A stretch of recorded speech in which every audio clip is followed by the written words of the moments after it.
نبی علیہ السلام نے ہر چیز کا طریقہ بتایا ہے، سونے کا طریقہ بتایا،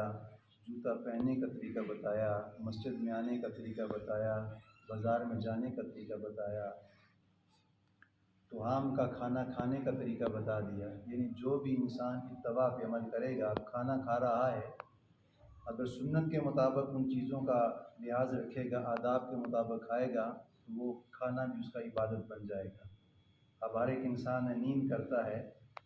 سوتا ہے، آرام کرتا ہے، اگر وہ سنت کے مطابق آرام کرے گا تو سونا بھی اس کا عبادت بن جائے گا۔ اب بازار میں اپنے انسان ضروریات زندگی کی چیزیں خریدنے کے لیے جا رہا ہے،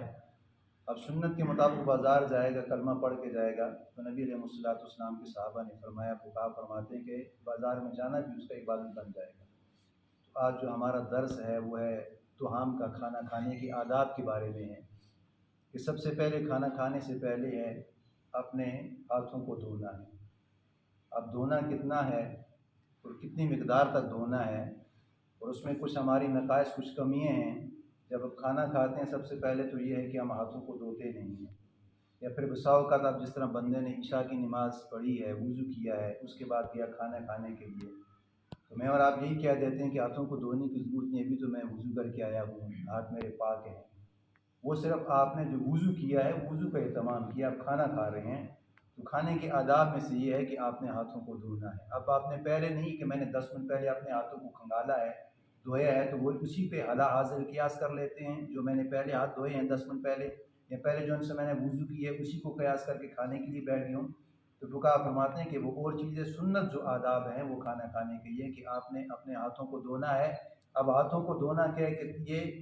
کلائی جو سے گٹوں تک دھونا ہے۔ بعض یہ کہتے ہیں کہ ہم نے 3 ہاتھوں کو، 3 انگلیوں کو استعمال کرنا ہے، اس کو دھو لیتے ہیں، یوں اس طرح پانی کیا، اس کو کھنگال لیا، مل لیا، تو ہم کہتے ہیں کہ یہ آداب کے ساتھ آ گیا۔ تو فقہا فرماتے ہیں کہ یہ کھانے کے آداب میں سے نہیں، آپ نے گٹوں تک ان ہاتھوں کو دھونا ہے۔ اب جب آپ نے ہاتھوں کو دھو لیا ہے تو فقہا فرماتے ہیں، حدیث میں بھی آتا ہے، فقہا بھی فرماتے ہیں کہ جب آپ نے کھانا کھانے سے پہلے ہاتھوں کو دھویا ہے، پھر اس کو پوچھنا نہیں، یعنی تولیے سے خشک نہیں کرنا۔ جب آپ نے ہاتھوں کو دھو لیا پھر اس کو خشک نہیں کرنا، بلکہ آپ نے دسترخوان پہ آ کے بیٹھ جانا ہے۔ اور پھر نبی علیہ السلام نے فرمایا کہ دسترخوان بچھانا بھی یہ بھی سنت ہے۔ اب اس میں یہ بھی لحاظ رکھا جائے، بعض کہتے ہیں کہ میں اکیلا ہی بیٹھا ہوں، یہاں پہ کیا دسترخوان کی ضرورت ہے؟ اگر اکیلا بیٹھا تو پھر بھی آداب یہ ہے کہ آپ دسترخوان بچھا دیں، اور اگر مجمع بیٹھا ہے تو پھر بھی دسترخوان بچھا دیں، اس لیے کہ اس کے اوپر ذرات گریں گے تو وہ دسترخوان ہی پہ گریں گے، تو آپ اس میں سے پھر خود بھی استعمال کر سکتے ہیں، یا آپ اس ٹوکری میں بھی ڈال سکتے ہیں۔ تو پھر فرمایا نبی علیہ السلام نے فرما دی کہ آپ نے دعا پڑھنی، بسم اللہ وعلی برکت اللہ۔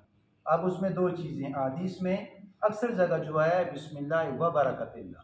لیکن اکثر اوقات ہم یہ پڑھتے ہیں بسم اللہ وعلی برکت اللہ،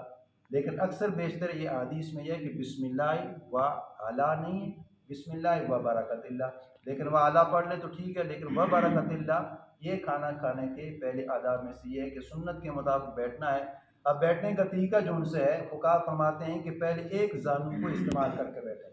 اب ایک زانو یہ ہے کہ یہ طریقہ ہے، یہ بیٹھنے کا طریقہ ہے، ایک زانو کو استعمال کرنے کا۔ اگر اس لیے بعض مریض بھی ہوتے ہیں، پھر دوسرا یہ طریقہ ہے کہ 2 زانو کا بھی استعمال کر سکتے ہیں، جس طرح تکیاتی شکل میں بیٹھے ہیں اس طرح بھی، لیکن بعض مریض ہوتے ہیں یہ بیٹھ سکتے نہیں، وہ آلتی پالتی مان کے بیٹھ سکتے ہیں، وہ بھی طریقہ ہے، لیکن جو فقہا فرماتے ہیں کہ جو سنت طریقہ ہے ایک زانو کا استعمال کر کے بیٹھ جائے، یا 2 زانوں کو استعمال کر کے بیٹھ لے۔ لیکن پھر تیسرا طریقہ یہ بھی ہے کہ آپ اکثر دیکھتے ہیں کہ جس جگہ ہجوم اور رش ہو